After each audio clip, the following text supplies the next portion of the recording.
two sharpest teams thus far, but Oman surprising everyone yesterday with that win over Canada. It was a big win, wasn't it? They dominated every facet of the game between bat, ball, and fielding. They sure did. It's also exposed some weaknesses for Canada, hasn't it? Especially in that batting lineup. And today, Nepal are exposing some of those bowling issues. The opener's quite ineffective today. Yeah, I mean, Canada seems to have settled in a bit and righted the ship, but you wonder if there's too much damage early to overcome. Well, 76 runs on the board. We've just passed the halfway mark. I think, and that's going to be a soft dismissal. The second wicket for Nepal falls, and it's Asif Sheikh, leading edge, and a very good catch by Saad Zafar, diving to his left. The softest of dismissals to pick up the second wicket here for Canada. Yeah, and that's the defensive performance we saw from Canada in their first match against Nepal. Making big play after big play. Of course, Canada in a different situation today. I believe Nepal batted second in their first match. Take a look. Nice reaction time right there. We'll call it a diving catch. Whether he had to dive is up for debate, but he made it look good. Wanted to get on the highlight reel. Well, it's definitely slowed down for the replay. That did go to him quicker than what you see on your screens. Leading edge. He does well. He finishes with the dive. Yep. But a big wicket this, as Nepal have now lose their second wicket. 76 on the board after 10.4 overs.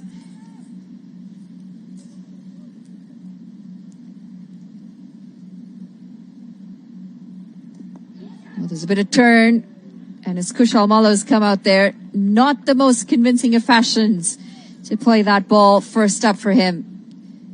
Just popping it up in the air, falling short of Nicholas Curtin at extra cover.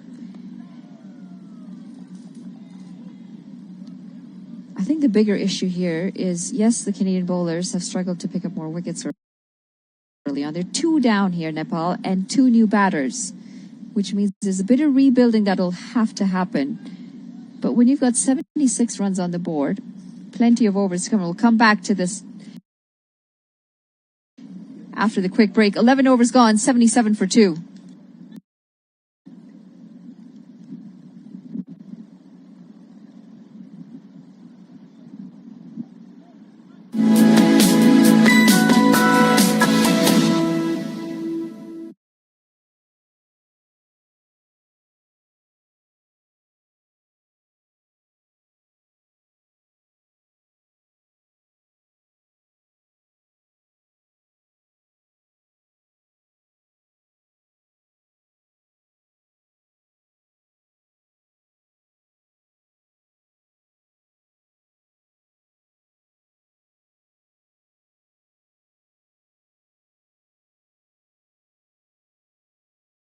If not more, given that they've got Gulshan Jha on the side, who played an absolute blinder the last time that he batted. 40 runs, 17 balls. Canada's batting has struggled a bit, hasn't it? It has. They hit a rut. And it goes back to what we were talking about. I mean, 2 things are going through my mind. One, just as an athlete in a team sport, how contagious hitting well or not hitting well is. And then also the variables with the condition of the pitch. Something I didn't really understand coming into this broadcast series. But walking around there today, feeling the 80+ % humidity, it's overcast, the sun's not out, which makes the ball look different, and the ground's so much wetter, and it's probably not going to dry out because the sun's not out. It's like, man, there's a lot going on that these players are having to constantly readjust for. The conditions definitely difficult, especially from a batting perspective if you are put into bat first. But Nepal have been impressive despite the conditions, despite the challenges. We've got some dew as well, as you mentioned. Oh, this one might be another wicket, and it's going to be Ravindrapal Singh taking a very good catch in the deep. The 3rd wicket goes down for Nepal, and it's the skipper, Rohit Paudel. Canada picking up the defense. Got off to that slow start, but like I said, have really steadied the ship. Another nice play right here. Good positioning. You see the batter just pop it up. Got a little bit too much under it. Slices it. I can't imagine how much spin was on that, but he makes that catch look really easy. Quite good in the field, Ravinderpal Singh, as Nepal now 80 for 3. Rohit Patil walks back for 4 off 6 deliveries. And it's big problems here for Nepal, having lost the 2 openers who were going well, and now the skipper. I'm sure Canada watched the match against Nepal versus Oman and saw Nepal get red hot in those last 5 overs and put up a ton of runs. So you can't have any let up or relaxation if you're Canada in the field or bowling. Harsh Tucker has changed things around for Canada. He's bowled well, and he's asking questions. It's going to be the end of the 12th over. Nepal 80 for 3.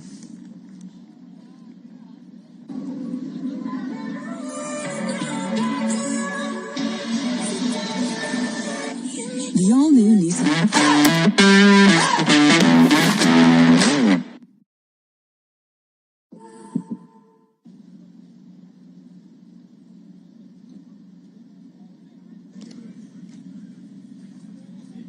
Saad Zafar comes back into the attack. Such a veteran of the game for Canada, Saad Zafar. And he's got some turn out there as well. See that ball kick when it hit the ground? Just gripping the surface, spinning sharply into the left-handed Kushal Malla. Yeah. No choice for the batter but to just play defense on something like that.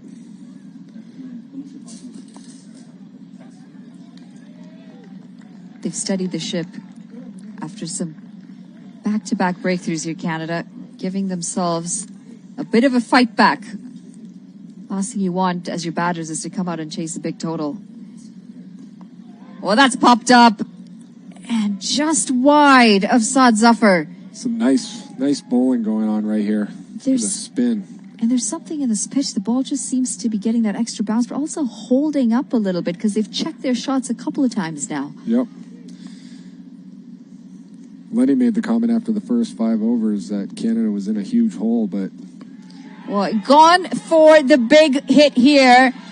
And that would have been a stunning catch, and Nicholas Curtin got it in his hands. Definitely a very good effort. He's so acrobatic in the field. Such an athlete, Nicholas Curtin, but in no real control, Kushal Malla, as he picks up a single off that. Yeah, maximum effort. Laid out for that one. Just came up a few inches short from a spectacular play.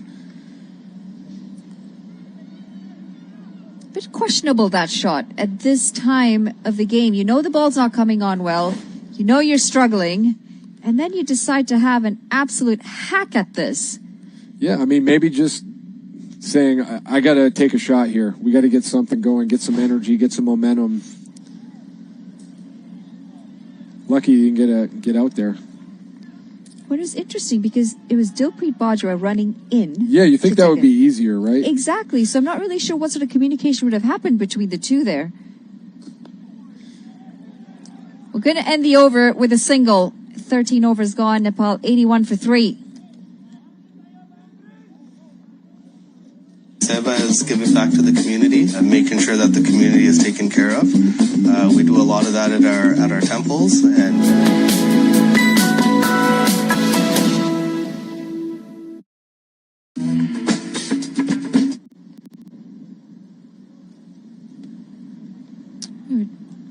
just want to take a look at that catch again. The catch that was out of the reach of Nicholas Curtin. Now have a look at this. We've got Dilpreet Bajwa running in and Nicholas Curtin running back. And I think if there was any sort of communication, it would have been Nick maybe just going for it a bit too hard. I would have said Dilpreet would have had a better chance running in to take that catch. I agree, but also you don't want a collision. And if a player's running backwards, he can't see the player Well, I agree, and you don't want a collision there. That would have been bad for everyone involved. And you got to remember, when you're running backwards, you can't see the player behind you. The player running in can. You got to be super aggressive calling off the player going backwards, but it didn't happen there. Into the leg side, Kushal Bortel, who's coming after the wicket of Rohit Podal. He's picked up his second run. Bit of a rebuilding phase here, but what we do know is Gulshan Jha is yet to come. Dipender Singh Air is yet to come, and Gulshan Jha, after that 40 off 7.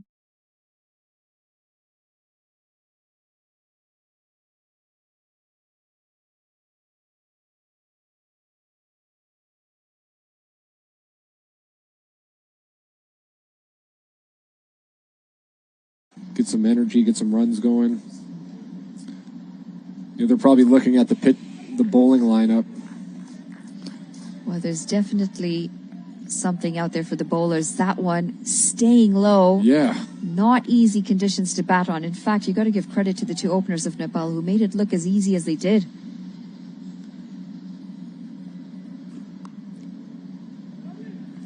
Just nothing.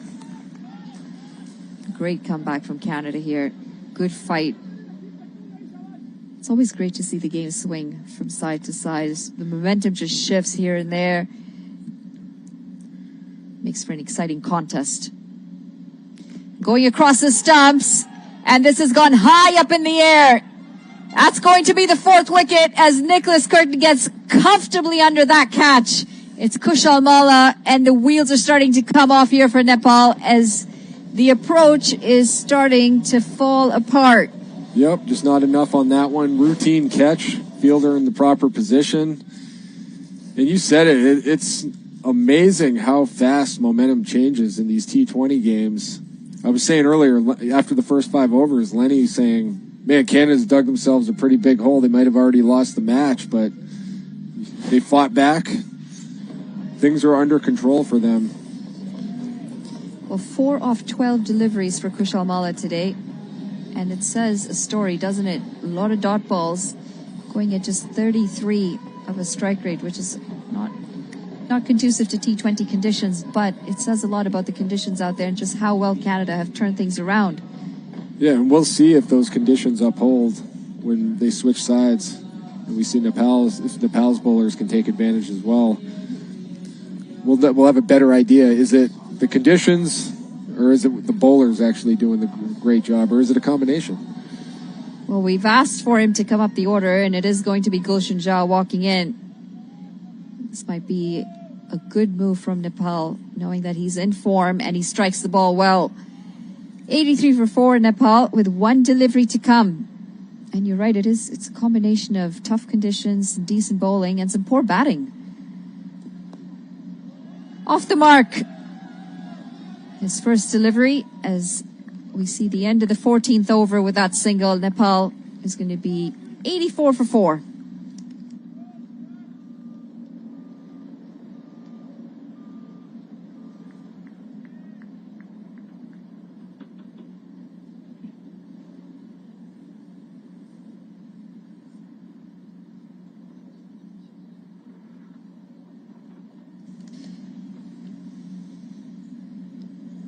After a solid start at the top, first 9 overs, 70 for no loss. We're now at 84 for 4 and 14.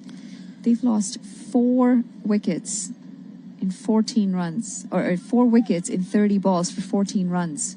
That's wild to me. As someone who's seen way more cricket than me, is that pretty insane? Shocking. And you said, is it a combination of good bowling? Is it a combination of conditions? Well, the last few wickets that we've seen, yeah, the conditions are difficult, but the shots have not made sense to the conditions and to the position that Nepal are in. Losing early, like back-to-back wickets, and then to go out and play some of the shots, some of the loose shots that they have, just doesn't make sense. I think the point of the game that they're in right now is try and hold it together for 2 overs. Still rotate that strike. Pick up your singles, your doubles. Give yourself a foundation. So when it comes down to your last 3-4 overs, you've got two set batters who are seeing the ball well and who can still launch it. Yep. So it's execution and decision making. Just That's changing been questionable. gears. Yeah.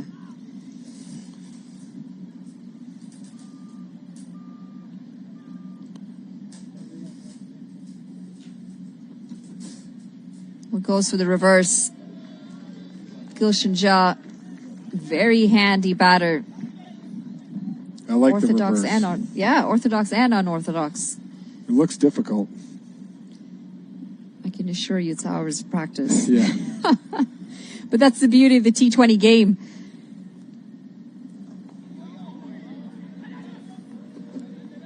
Again, stymied by the bowling of Canada. They definitely got them on their heels. Second guessing, off balance. Just no rhythm for the batters. A solid comeback here for Canada after a runaway start from Nepal. Thick edge. And a good effort. Navneet Dhaliwal doing the job, keeping it to just a single. It's a nice play in the field. Like barrel rolled into that beautifully. If I did that, man, you'd have better have the trainer ready. I'm injuring something. Not a lot of rolling in basketball. No. That one again, some turn. Coming into the batter. It's going to be a single to end the 15th over. Nepal 88 for 4 as we work on some roll, tuck and dive with Matt. As a business owner, you have a responsibility to give back to your community. We hire local and we serve local. Breakfast program, scoop program for kids. Seniors bus program, providing transportation to and from the store.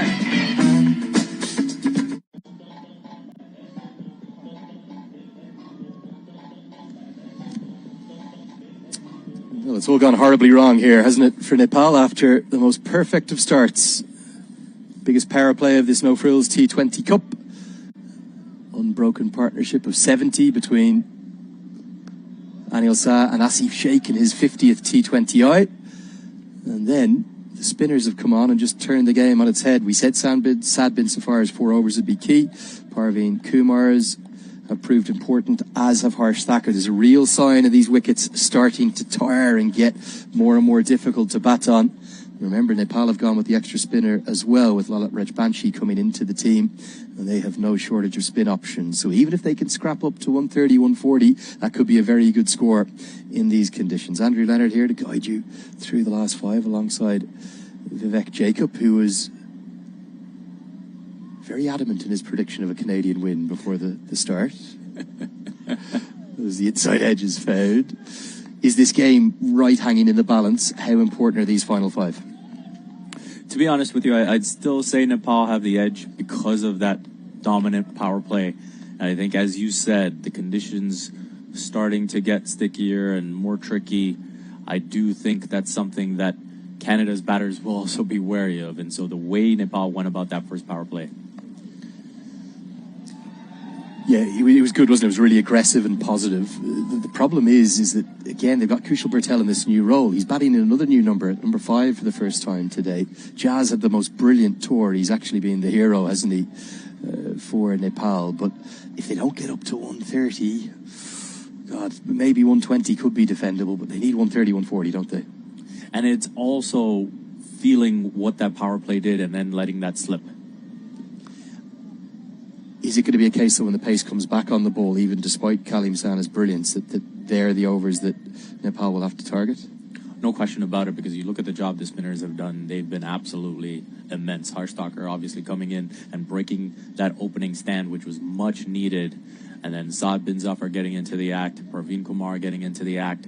And so the spinners have really pulled this back for Canada at one stage, looking well out of it after that power play. Yeah, that's one of his favourite strokes, isn't it? The slog sweep. Parveen Kumar interested? Nothing. No support at all from Sharius Boba behind the stumps. Big surprise yesterday for you, Canada? Yes, the manner of the defeat, naturally. I think, any side can get beat on a particular day, but it's just the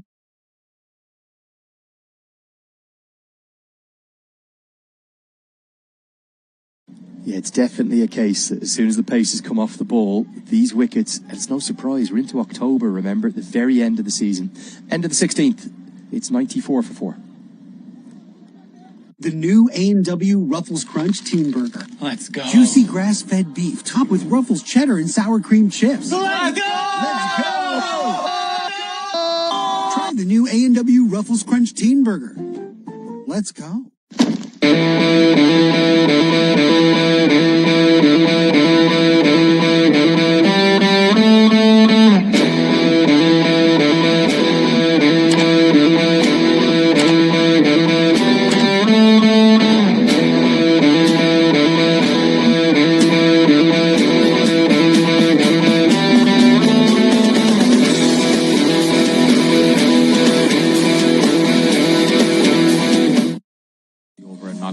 Since was he maybe feeling the effects of the ankle a little bit? Is that part of why he came off, or was it just the 3-6s that he was tonked for?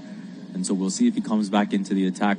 But big moment here as Kaleem Sana returns to the attack, and they'll feel that a wicket here is going to be key. And Sana, we've seen he likes to bowl the 17th and the 19th and set the side up nicely. Yeah, look, he's a gun bowler. He's a world-class bowler, and whatever the conditions, you can see him there, 2 overs for 14 right now.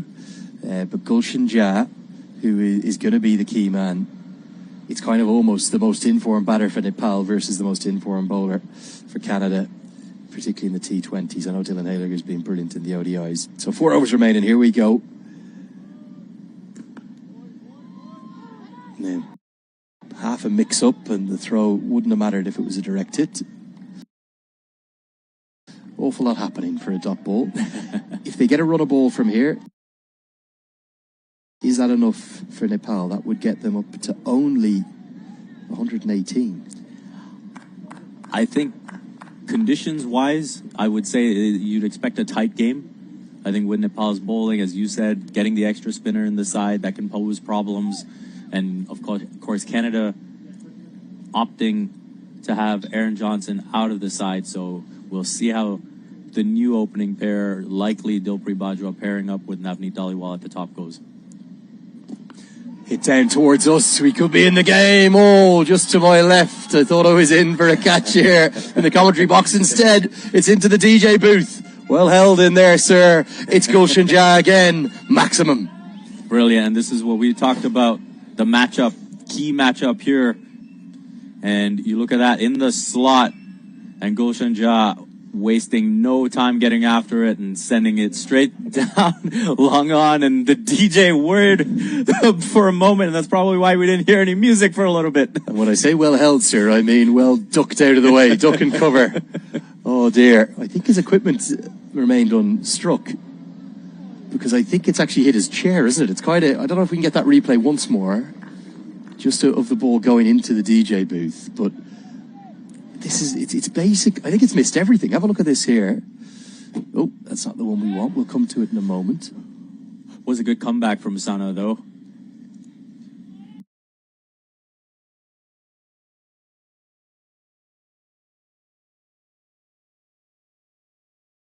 They can take the hit. Get your hands out, man. Take the catch. He's not used to it. He's not used to it. Was well struck, wasn't it, by Gulshan Jah? Brilliantly done. Nice free flow of the bat there.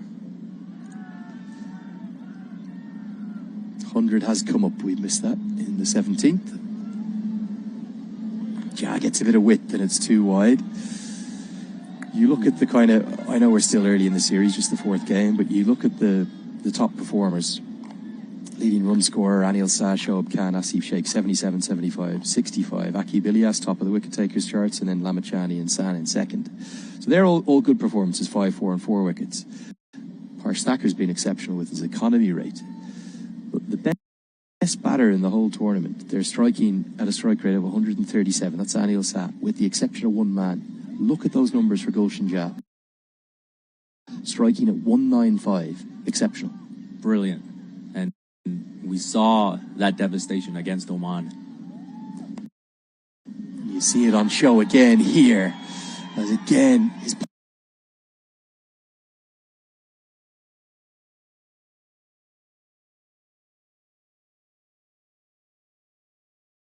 where he knows he's got to get his side to a competitive total. He knows he's got to be the one that swings the game effectively.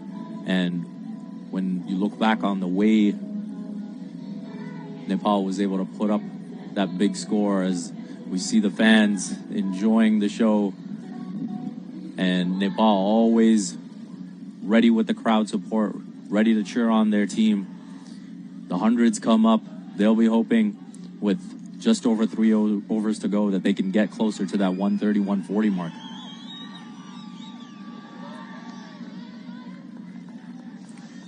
A little bit of innovation attempted by Bertel. It's going to take more than this series, isn't it, to find out whether or not this is a role that he can perform. He's played 45 T20Is. He's opened innings in every one of them. He's now into just his third game in the middle order. 2 at number 6, this one at number 5.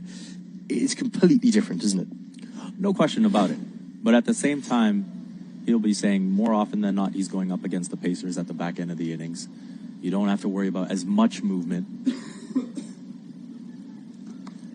Just that difference, isn't it? 2 out rather than 5 out. So you can get singles, but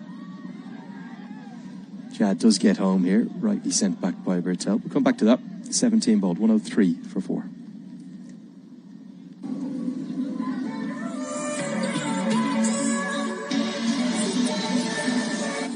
The all-new Nissan Kicks. Ready for whatever you're into.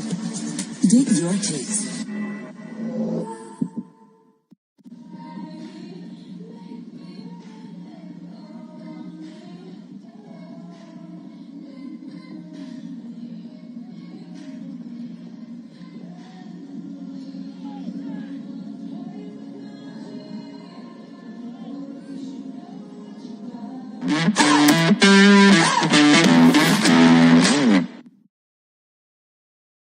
Three for 4. The game, it definitely hangs in the balance. So too, potentially, Vivek, the fate of this No Frills T20 Cup. Exactly. As we came into this day, all 3 sides with a win apiece. As we take a look at the standings, and it's just net run rate that is separating the 3 sides. Canada obviously taking that heavy defeat against Oman that you would not have anticipated coming in. And so they've got a lot of work, and you'd say possibly even a must-win situation here. It's one of those funny ones, isn't it? Because if Canada lose today, their fate is no longer in their hands. They can still win the tournament, but they'd need Nepal to lose tomorrow to Oman. And this is a big call, a really big call from Nicholas Curtin. He's not using the experience of Dylan Hayliger. He's going to Akil Kumar. There will be pace on the ball. Can Nepal take advantage? Well, Bertel was trying to, but skews away off at inside edge. He'll just pick up a comfortable couple to the longer side. They need boundaries here, don't they, in these final 3, and Kumar has to be the one to target.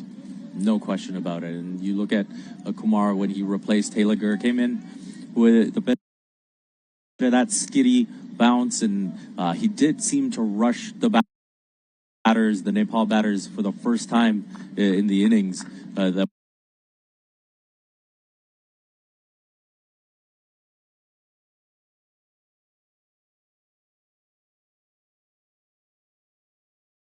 pitch with that first delivery. We'll see if that's the plan for the rest of the over. Yeah, the problem with looking for the block hole is if you miss it like he did there, that was pretty much in the slot. I think Kushal Bertel's missed out on that one. And it's only a 57-metre straight boundary at this end, remember, the north end of the ground. Tries to get it into the block hole. Can't quite in a misfield. May well allow the second, so Jao will scamper back. Not a particularly good piece of field in there. Didn't see who it was. Navneet Dhaliwal. Mid-off there, Navneet Dhaliwal with the fumble. And again, going full pitched. Seems like that will be the plan. But you've conceded 2 off each ball so far. Akil Kumar.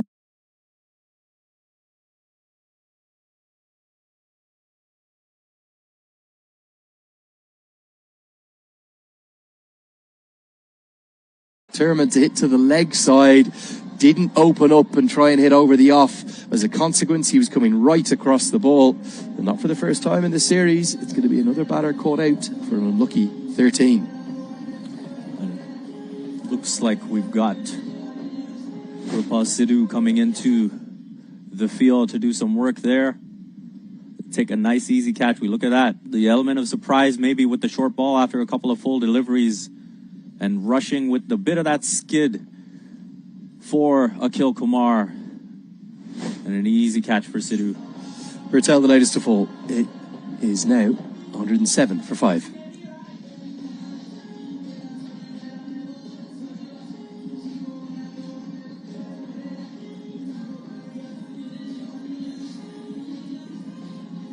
The new A&W Ruffles Crunch Teen Burger. Let's go. Juicy grass-fed beef topped with Ruffles cheddar and sour cream chips. Let's go! Let's go! Try the new A&W Ruffles Crunch Teen Burger. Let's go.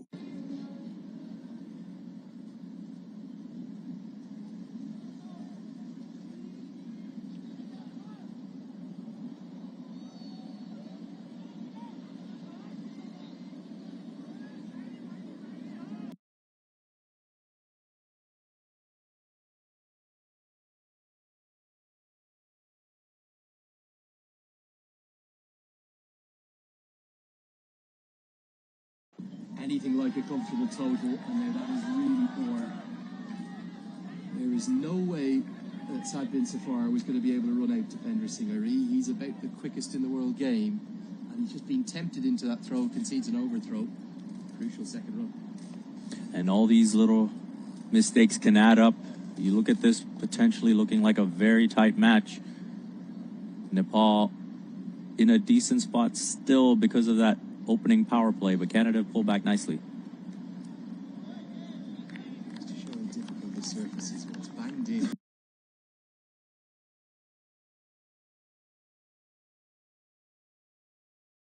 Just lost his length, didn't he? No question about it, and it just seemed like one of those, once he gave up that first 6, that he was just completely off it and just couldn't find the length after that, couldn't find the line, and Anil Shah just took full advantage with those 3 6s in the over. So final ball of the 18th, 110 for 5. Gulshan Jha hits exactly where we wanted him to hit, and it goes all the way for 6 more. He's striking quicker than anyone in the competition. The teenager, he's at it again. Gulshan Kumar Jha at his very best. It's 116 for 5.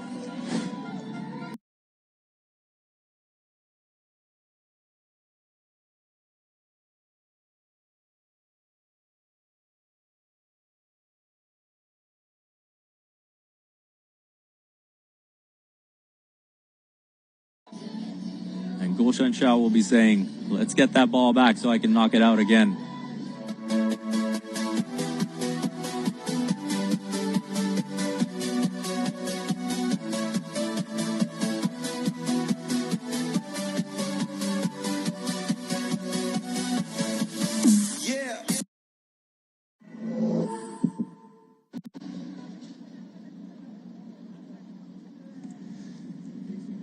Well, Gulshan Jha doing it yet again for Nepal.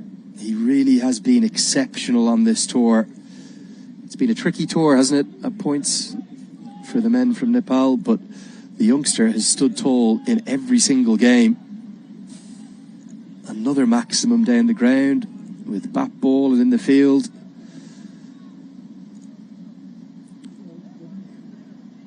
He's been quite superb. Kalim San around the wicket. As Dipender Singh, look at the wrists, the fast wrists of the Tiger. And it flies away for 4 more. Critical final few overs. Nepal finding some momentum. And they'll be thinking 140 plus at this point. Kalim Sana coming around the wicket.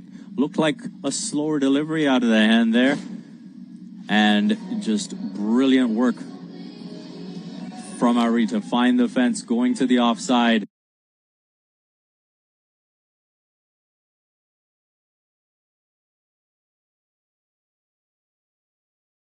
Look at the flags blowing the wind up this direction. That's the pavilion end of the ground. Looking quite dark, quite ominous. There is a little bit of a forecast of some rain. There's a big appeal from Sana, but that's going to go over the top. Good decision from the umpire, Rohan Shah. Leg buys will be given. That could be interesting, couldn't couldn't it? We could have a Duckworth-Lewis Stearns scenario on our hands in the second innings. Exactly.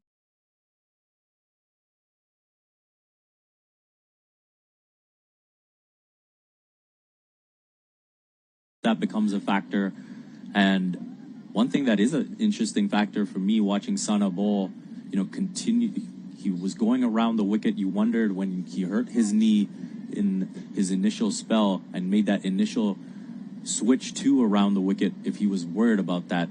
Now he's coming back over the wicket. There's been a few bowlers concerned about the footmarks, of speaking to Ahmed Faiz Butt of Oman. Particularly, he's found them very tricky. Jab back on strike.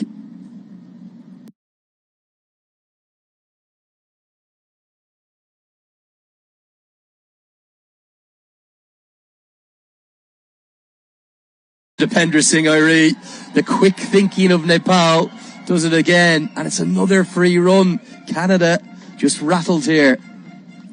Yeah, that is really poor from Canada, conceding these extra runs when they should be preventing as many.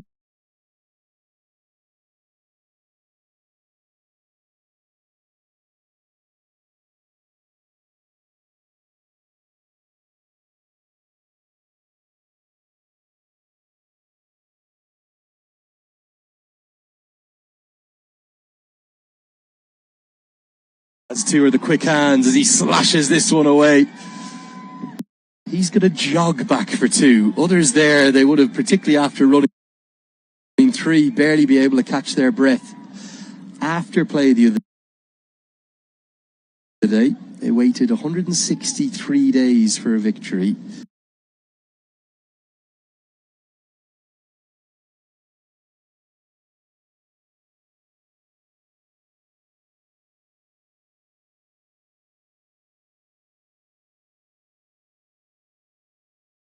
Excuse me, Kushal Bertel, straight out to Jagat Tamata. They took over an hour of fielding.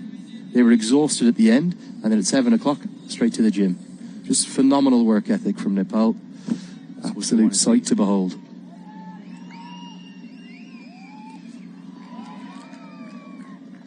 That's better from Sana. A crucial dot at this stage of the innings. And you look at Canada's situation right now, 126 for 5. Nepal, you desperately want to keep them under 140 just for that psychological feeling. And you'd still feel, to pull it back under 140. I was thinking after the power play that Nepal might even be thinking 160 with that start. They probably were at that stage, but ultimately, if they can get to 140, that could be a winning score, I suspect. Can they get two again? You would think Airi will just come in and out, and he's almost teasing the fielders by just jogging, and they might think of a third, but they won't get it this time as Jha wants to strike in the final over. It's a pretty good return for Nepal against Kalim Sana. He finishes with run for 34. It's 128 for 5. TD is supporting cricket in more ways than ever. Because we believe Canada needs more cricket. Hassan! TD, ready for you.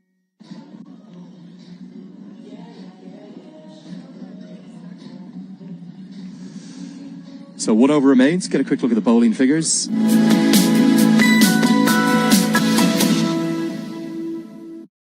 Who for me was the pick of the bowlers, kept things very, very tight.